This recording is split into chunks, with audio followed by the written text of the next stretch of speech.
মানুষ খুন করে জেল খাটে, আমরা টাকা দিয়ে দূরপ্রবাসে জেল খাটি।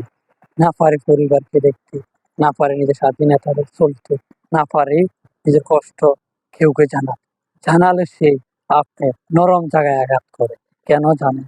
আঘাত করার একটাই উদ্দেশ্য, সে আপনাকে কিভাবে কষ্ট দিবে সে অনুভূতিটা আপনাকে আরো বাড়াচ্ছে।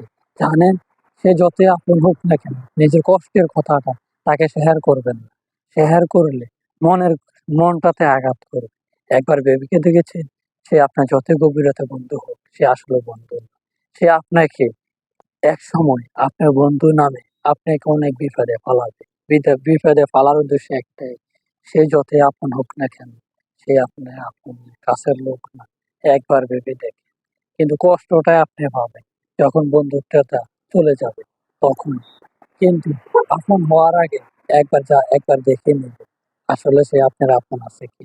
তাহলে বুঝতে পারবে জীবনটা যত সহজ ভাবে দূরপ্রবাসে আসে, আসলে দূরপ্রবাসে কতটা সহজ। বন্ধু বলে, কিরে অনেক টাকা কামাস, একবার তো খবর লস না কেন? খবরটা লইব কিভাবে? যদি একবার দেখতে পারতি কিভাবে কষ্ট করে টাকা কামাচ্ছে।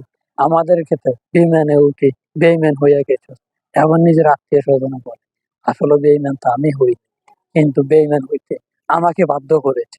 বাধ্য করার উদ্দেশ্য একটাই, কিন্তু না পারে বলতে, না পারে নিজের কষ্টের মাঝখানে। সাগরের যেমন মাঝখানে একটা মানুষ বিপদে পড়ে তখন হাবুডুবু খায়, তেমনি আমি সাগরের মাঝখানে হাবুডুবু খেয়েছি। কি করব, কাকে বলবো? বলার তো আমার বাসা যদি থাকতো সবার সাথে শেয়ার করতো।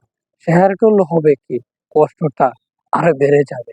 বলবে চলে যায়, চলে তো আসবো, আসার পর আমার কি হবে সেটা তো একবার ভেবে দেখি।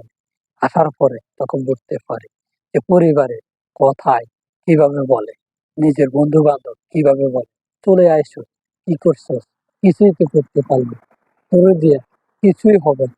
পরিবার বলে, বন্ধু বান্ধব এরকম, সবাই ভাই, স্বার্থে ছাড়া কেউ ভালোবাসে না। এটাই বাস্তবতা, তার প্রমাণ।